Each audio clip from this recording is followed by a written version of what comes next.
आप में चाहे कितना भी टैलेंट क्यों ना हो, लेकिन प्रैक्टिस और कोशिश के बिना सब कुछ बेकार ही होती है।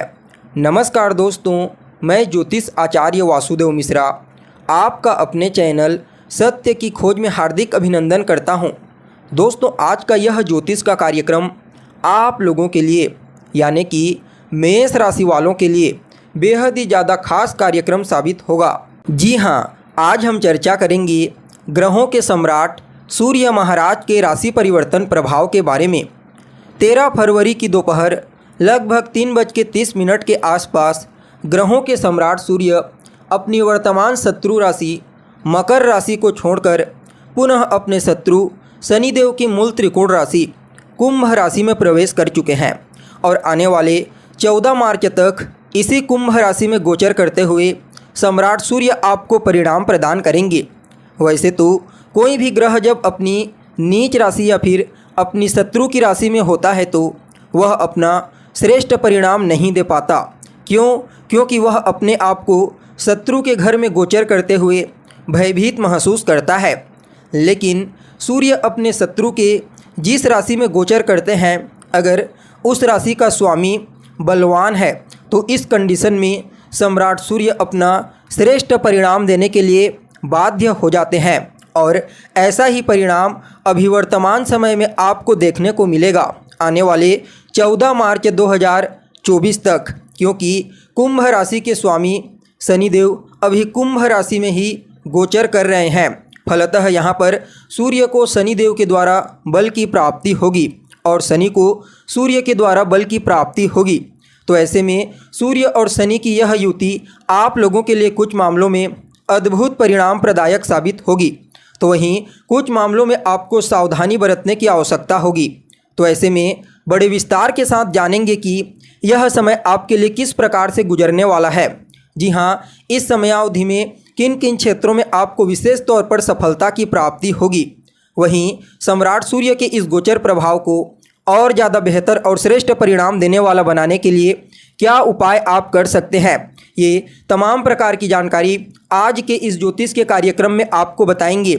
इसलिए कार्यक्रम को बिना मिस किए अंत तक देखने का प्रयास कीजिए। और अगर आप अपनी जन्म कुंडली पर हमसे परामर्श लेना चाहते हैं तो डिस्क्रिप्शन बॉक्स में और वीडियो के अंदर आपको हमारा व्हाट्सएप नंबर मिल जाएगा, जहां से आप व्हाट्सएप करके अपनी जन्म कुंडली का विस्तार पूर्वक अध्ययन करवा सकते हैं।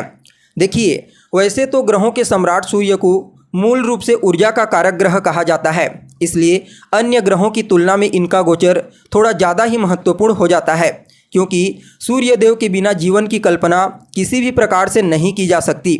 चाहे अपने कार्य क्षेत्र में सफलता प्राप्त करने के लिए हो, समाज में मान सम्मान पद प्रतिष्ठा प्राप्त करने के लिए हो, या फिर शासन प्रशासन से लाभ प्राप्त करना हो, या फिर शरीर में आत्मविश्वास ऊर्जा शक्ति का मजबूत होना हो, यह सब के सब सूर्य के बलवान होने के ऊपर निर्भर करते हैं।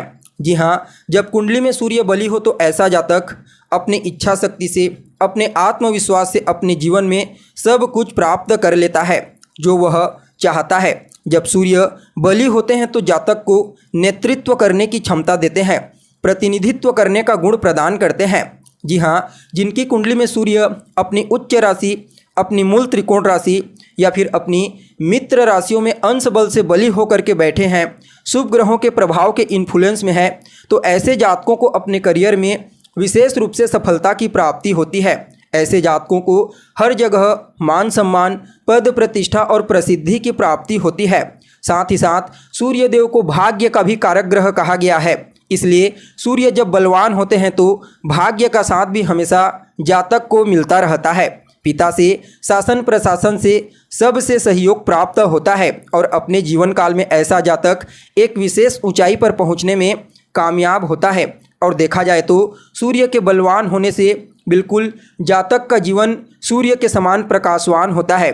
ठीक इसके विपरीत जब सूर्यदेव कमज़ोर हो जाते हैं तो जातक का जीवन अंधकार से युक्त हो जाता है।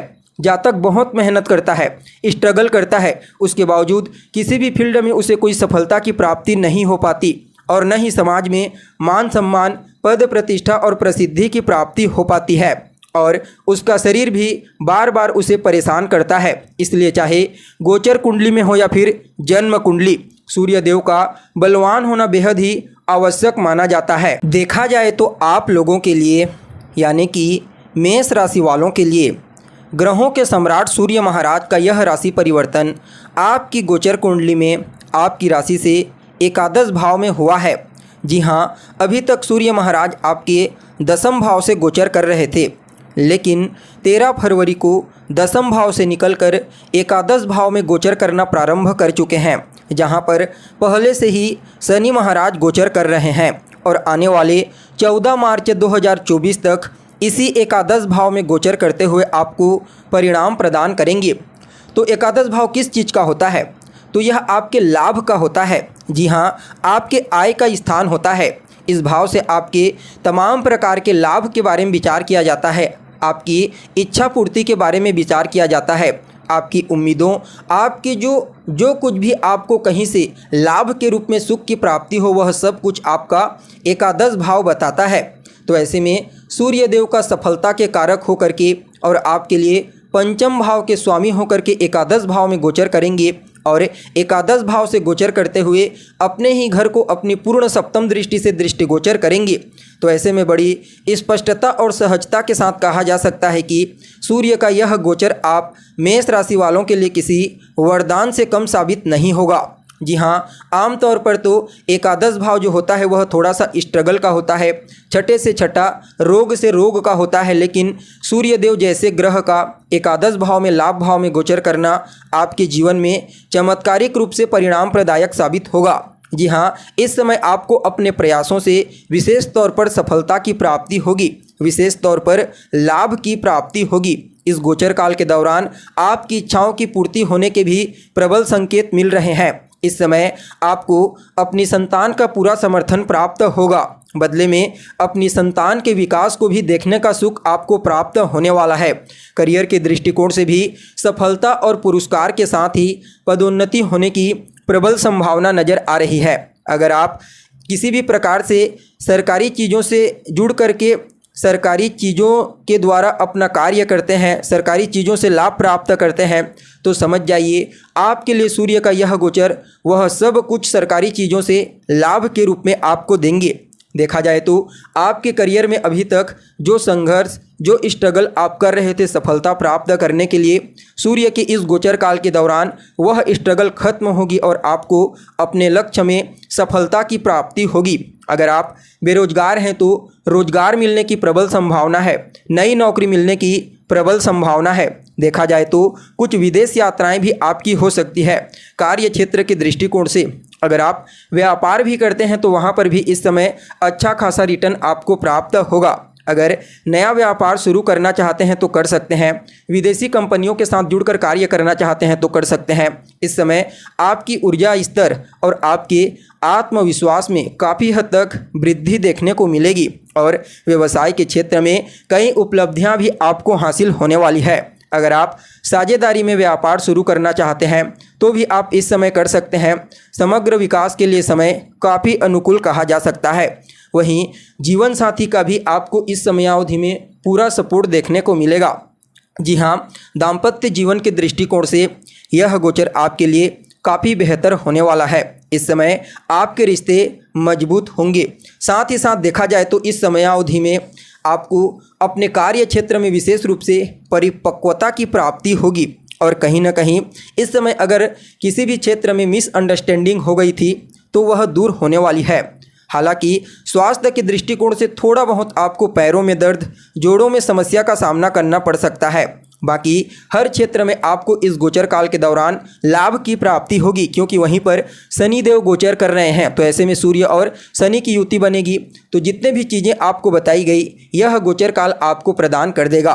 फिर भी इस समय को और बेहतर बनाने के लिए ओम घृणी सूर्याय नमः इस मंत्र का रोजाना 108 बार 3 माला या फिर 5 माला जाप कीजिए। ओम सम शनिश्चराय नमः इस मंत्र का भी आप रोजाना 108 बार 3 या फिर 5 माला जाप कीजिए। आपके लिए समय श्रेष्ठ साबित होगा।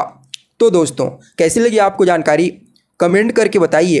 फिर मिलते हैं एक नए और ताज़ा एपिसोड में। तब तक के लिए नमस्कार।